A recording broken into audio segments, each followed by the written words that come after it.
So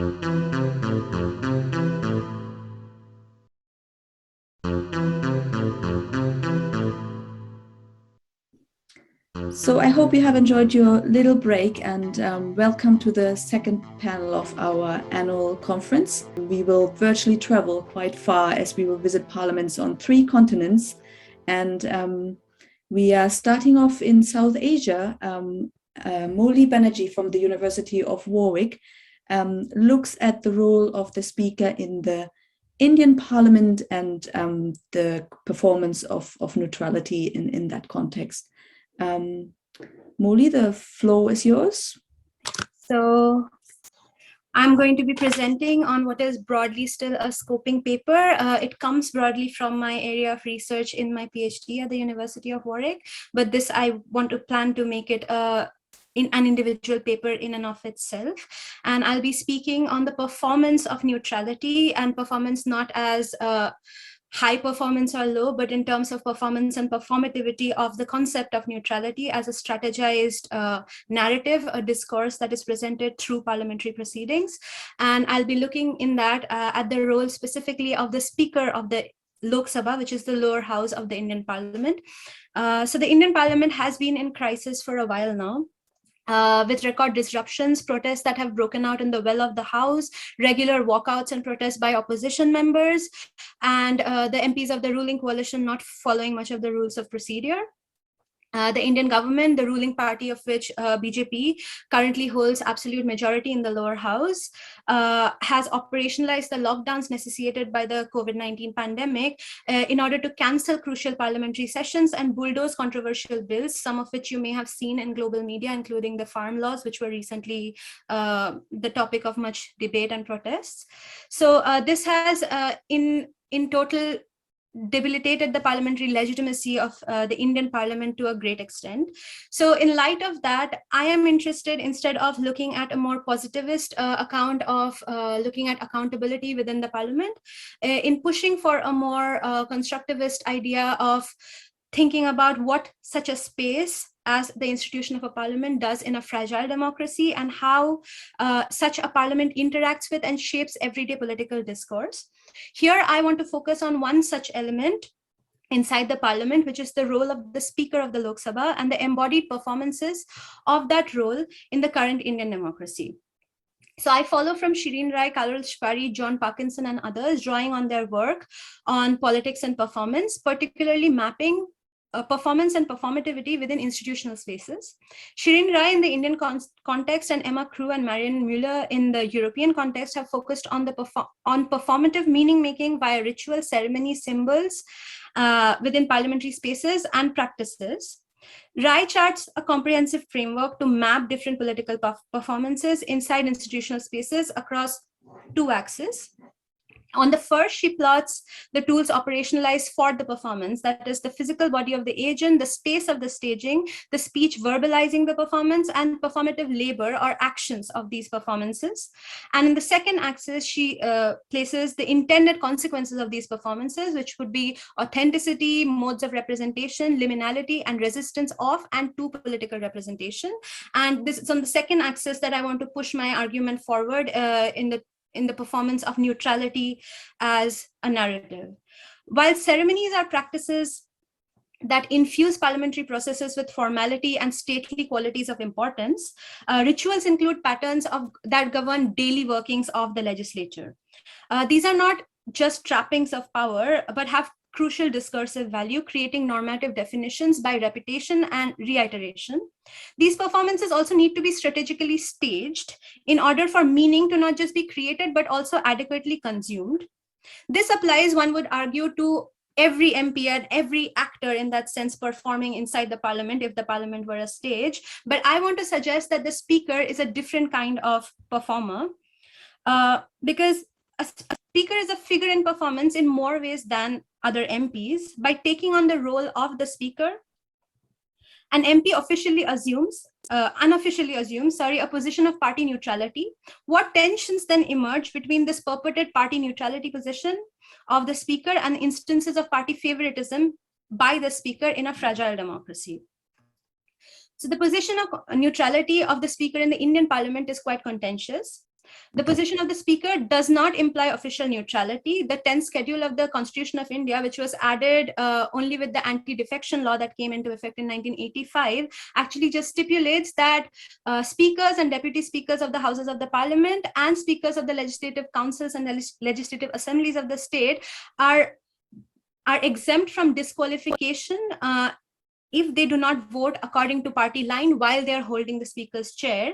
This has come to imply, therefore, an expectation of neutrality from the speaker, even as paradoxically in India, the speaker must not just normally first be elected as an MP on the party ticket, but must also return to the party's fold for re-election for every consecutive term. The regulations in place currently also do not assure any privileges for a speaker once they step down from that role that would incentivize party neutrality later. Past speakers of the Lok Sabha have performed this purportedly unbiased stance. Meera Kumar, the Lok Sabha speaker from 2009 to 2014, stated in a national interview that much to the annoyance of her party members, which was then the then ruling Indian National Congress, she refused to clamp down on protests by opposition MPs inside the house because they are representatives who must be allowed dissent. Before her, very famously, the Communist Party of India Marxist Somnath Chatterjee, who was the speaker, famously faced expulsion from his party for refusing to vote on the party line and citing his neutrality as the speaker as his grounds for not following party diktat. The speaker of the last Lok Sabha, who has captured much of the recent attention and whom my longer paper centers its analysis on, Sumitra Mahajan of the Bharatiya Janata Party, or the BJP, has had to apologize in 2015 in the parliament and expunge her own words from the transcript of a parliamentary debate after protests from opposition MPs erupted post her party biased statements from the speaker's chair. So the figure of the speaker in performance, especially in the performance of this neutrality, thus is clearly politically charged. Much of the mainstream debates on a speaker's neutrality in a parliament take on a normative tone. That is, they are framed in terms of whether or not the speaker can be justly unbiased towards any party and to what extent.